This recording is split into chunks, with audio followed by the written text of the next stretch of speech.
আচ্ছা, বাংলাদেশে কি এমন কোনো মানুষ নাই যে ফজা পাগলারে একটু থামাইতে পারে? ওই যে ফজা পাগলা বলে বন্ধুর রহমান ভাই একটার পর একটা কথা কইয়েই যেতেছে। মানে এখন মাঝখানে ওনাকে যখন বহিষ্কার করা হয়েছিল তখন কিন্তু উনি বেশ কিছুদিন চুপচাপ আছিল, কিন্তু ওই চ্যানেলওয়ালারাও খুব মজা পাওয়া গেছে। ফজা পাগলার কোনো অনুষ্ঠান হলেই মানুষ ঝাঁপায়া পড়ে এবং ওদের টিআরপিও ভালো, এই জন্য সবাই তারা নিয়ে যায়। উনি কি বুঝে না যে উনারে নিয়া এগুলো কয়া তারা পয়সা ইনকাম করতেছে? উনি কত টাকা পাইতেছে? মাত্র 2000 টাকায় পাইতেছে। পাইয়া কি করতেছে? মানুষের সাথে শত্রুতা করতেছে, এক একবার এক এক রকম উদ্ভট কথাবার্তা সে বলে। একটা টক শো যদি আপনি শুনেন ভাই, আপনার মাথাটা খারাপ হয়ে যাবে, আপনি যে দলই করেন। উনার কথা যদি আপনি শুনেন না, দেখবেন কথার মধ্যে কোনো সামঞ্জস্যপূর্ণতা নাই, উল্টাপাল্টা কথা বলে। এদের থামাইবার কেউ নাই। হ্যাঁ, বাংলাদেশে কেউ নাই যে এরা থামাবে। বিএনপি তো যা কাজ করে দিচ্ছে, তারা বহিষ্কার করে রাখছে। সে এখন তার এলাকায় যে তার এলাকার লোকজনরা বলতেছে যে তোমরা দাবি করো আমাকে যেন ধানের শীষ দেয়, তাকে তো দিবে কিনা আল্লাহ জানে। যদি বিএনপি তাকে ধানের শীষ দিয়া নির্বাচন করতে দেয় তাহলে বিএনপি আরেকটা ভুল করবে, কারণ উনি পুরো বাংলাদেশের মধ্যে একটা আগুন জ্বালায় রেখে দিচ্ছে। এক একবার একটা এমন কথা বলে যে মানুষের পায়ে রক্ত ভাই মাথায় উঠা যায়। মানে কালকে দেখলাম একটা অনুষ্ঠানে সে বলতেছে আক্তার রে কিসের জন্য লয়ে গেছে আমেরিকা, আক্তার কি আমেরিকা যাইবার উপযুক্ত নাকি? এ তো ফকির নির্পুত। এ যদি রাজনীতির না আসতো তাহলে তো মানে ভিক্ষা করে খাইতো, যদি সরিষা বাড়ি না করতো। পয়সা না, এরকম কথা আক্তার সম্বন্ধে। এই যে একটা কথা সে বললো, একটা শিক্ষিত ছেলে, একটা দলের মহাসচিব বোধ হয়েছে বা সেকেন্ড ম্যান, হ্যাঁ, তাকে প্রফেসর ডক্টর মোহাম্মদ ইউনূস কেন নিয়ে গেল, এটা নিয়ে তার ক্ষোভ। আচ্ছা বলেন, আক্তার কি তার সম্পর্কে 2-1 দিনের মধ্যে কোনো কথা বলছে? এবং উনি সাক্ষী রেখা বলতেছে, তার পাশে মাহমুদুর রহমান মান্না ছিল এবং ইসেরে বলতেছে, মানে উপস্থাপককে বলতেছে, আচ্ছা কইছে দেখি মান্না সাহেবকে উপযুক্ত আসিল না, মান্না সাহেবরা নিতে পারতো না, মান্না সাহেবরা রানিয়ে নিয়ে গেছে, আত্মাই জানে, এই আত্মাই কেটা। এইভাবে যখন কথা বলে তখন সাধারণ মানুষ এটা ভালোভাবে নেয় না। আক্তার যেখান থেকে আসুক, আক্তার এখন একটা পজিশনে আছে। শুধু এইটাই না ভাই, একটা বিষয় তো দেখলাম, উনি বলতেছে ফুলাফালেরা 10,000 টাকা করে চান্দা নিচ্ছে, দিতেই পারে, সারা জীবনই তো ফুলাফালেরা কষ্ট করছে। এটা পৃথিবীর সব জায়গায় চান্দা ছাড়া কোনো রাজনীতি হয় না। পৃথিবীর দুনিয়ার সব জায়গাতেই রাজনৈতিক কর্মীরা চান্দা নিয়ে এই কাম করে। উনি দুনিয়ার খবর রাখেন। আরে ফজলুর রহমান সাহেব, দুনিয়ার সম্বন্ধে খবর রাখেন? আপনি জানেন দুনিয়ার যারা পলিটিক্স করে তারা পয়সা নেয় না, পয়সা নেয়। বন্ধুরা, আমি বেশি দূরে গেলাম না।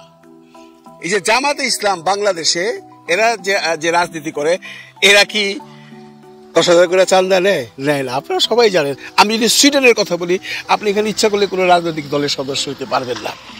আপনি অ্যাপ্লিকেশন করবেন, আপনি যে ডিপার্টমেন্টে কাজ করেন সেই ডিপার্টমেন্টের কতজন মানুষ তাদের দলের কর্মী আছে আগে সেটা দেখবে। যেমন মনে করেন আপনি মিউনিসিপ্যালিটিতে চাকরি করেন, আর মিউনিসিপ্যালিটিতে অলরেডি 3,000 সদস্য তাদের আছে, আপনাকে বলবে ওয়েট করো, আমরা তোমাকে এই মুহূর্তে নেব না। আর যদি জায়গা খালি থাকে আপনাকে বলবে তুমি আসো, আপনাকে চাঁদা দিতে হবে। আরে ভাই, মিটিং এ গেলে এক কাপ কফি আর একটা বিস্কিট ছাড়া কিছু খাওয়ায় না। যে সমস্ত ঘরের মধ্যে মিটিং হয়, ওদের এক কাপ কফি একটা বিস্কিট। কেউ কি পয়সা নেয়? এই ফজলুর রহমান সাহেব, কেউ কি টাকা নেয়? আপনি যে কইলেন দুনিয়ার সব রাজনীতিবিদরাই চাঁদার উপরে চলে, দুনিয়ার খবর রাখেন, আপনি বলেন দুনিয়ার খবর দুনিয়ার খবর লাগান। আমেরিকা, ইউরোপ, বিশ্বের অন্য জায়গায় যারা রাজনীতি করে তারা কি চান্দা তুলা খায় নাকি? আপনি এটাকে আবার প্রশ্রয় দিলেন। আপনি বললেন 10,000 টাকা চান্দা তো নিবই, ফুলাফাল বহুদিন ধরে না খাইয়া রয়েছে, বউ বাচ্চারা খাইবো, এটা অন্যায় না, এটা অপরাধ না। মানে আপনাকে কি করা হচ্ছে আপনি নিজেই চিন্তা করলাম, পাবলিকের উপরে ছেড়ে দিলাম। আর ওনার জামাত ইসলামের প্রতি একটা চুলকানি আছে। উনি যে কোনো উনি মুক্তিযোদ্ধা, উনি বলেন হ্যাঁ মুক্তিযোদ্ধার প্রতি আমাদের সম্মান আছে, মুক্তিযোদ্ধাকে আমরা অস্বীকার করি, কিন্তু মুক্তিযোদ্ধা হয়েছেন বইলে আপনি যে কোনো স্থান কাল পাত্র না দেখা আপনি জামাত ইসলামের সমালোচনা করবেন। কারণ দেখাবে জামাত ইসলাম কি আপনার কিছু করছে? আপনি যে দাবি করেন যে আপনার ফজা পাগলা লাগে জামায়াত ইসলাম থেকে দিচ্ছে না, শিবিরের পোলাপান দেয় না, খুঁজে বাই করেন কারা দিচ্ছে। হয়তো জামায়াতে বিষয় লাগেন না। ফজলুর রহমান সাহেব, আপনি আমার এলাকার মানুষ, আপনাকে খুব শ্রদ্ধা করি।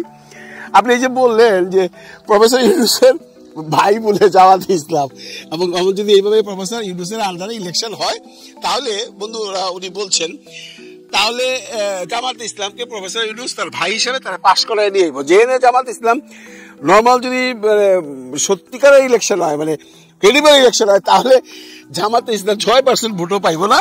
কিন্তু ইউনূস সাহেবের আন্ডারে যদি ইলেকশনটা হয় তাহলে জামাতে ইসলাম 60% ভোট পাবে এবং সরকার গঠন করবে।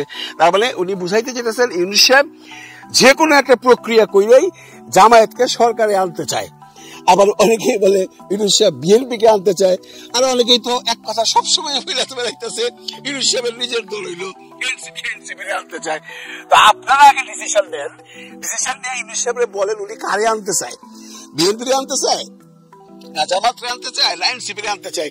আপনারা নিজেরাই তো জানেন না ইউনূস সাহেব কার জন্য কাজ করতেছে।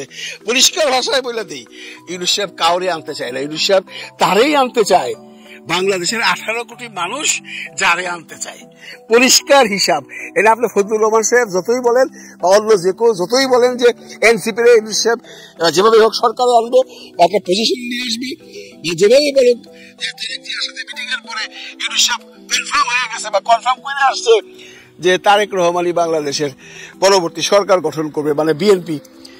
এগুলা কথা বইলা কোনো লাভ নাই। আমি এই নির্বাচনের প্রসঙ্গে না যা ফজলুর রহমানের কাছে থাকলাম, ফজলুর রহমান সাহেবকে বিনীতভাবে অনুরোধ করলাম, আপনি যেভাবে এখন এই জামায়াতের পিছনে লাগছেন, আপনি কাজটা আপনার জন্যই মানে বুমেরাং হয়ে দাঁড়াইব। কারণ কিশোরগঞ্জে কিন্তু প্রচুর ধর্মপ্রাণ মুসলিম আছে যারা জামায়াত ইসলামের সাপোর্ট করে। এমনও হইতে পারতো যে আপনি এলাকায় আপনার এলাকার আপনার ভোট পাইতেন, জামায়াতের লোকজন যদি এরকম মানে স্ট্যাবলিশ কোনো শক্ত প্রতিদ্বন্দ্বী না দিত তাহলে আপনি ভোট পাইতেন। এখন কিন্তু জামাতের কোনো লোক আপনাকে একটা ভোটও দিবে না, কারণ আপনি ঘুম থেকে ওইটাই জামাত সম্পর্কে যে সমস্ত কথাবার্তা বলেন এগুলো কোনো মানুষই ভালোভাবে নেয় না। বিশেষ করে যারা জামাত করে তারা তো নেই না, আমরা সাধারণ মানুষও এটাকে ভালোভাবে নেই না, কারণ আপনি এসে খালি গিবতই গাইবেন, কনস্ট্রাকটিভ কথা বলেন। আর এই যে চ্যানেলওয়ালাকেও বলবো, ভাই দুইটা পয়সার জন্য ফজলুর রহমান রাইলে এই সমস্ত বকাল, এই সমস্ত বলাল, কাজটা কি ভালো করেন আপনারা? পয়সার জন্য এত কিছু করতে হইব? আচ্ছা করেন। ফজলুর রহমান সাহেবরে বলবো, আপনি ইলেকশন করতে হলে চুপচাপ হয়ে যান, এভাবে উল্টো পাল্টা মন্তব্য করেন না, যার সম্বন্ধে যেটা খুশি ময়মনসিংহ কৃষকের যা ভাষায় কইতাছেন। আপনি মনে করতেছেন আপনি খুব পপুলার, আপনি কোনো পপুলার না। আপনার মাসে 200 দেখতে পারেন, আপনি জানেন এটা? আপনার মাসে হাসে, আপনি জানেন এটা? আপনার মাসে পাগল, আপনি জানেন এটা?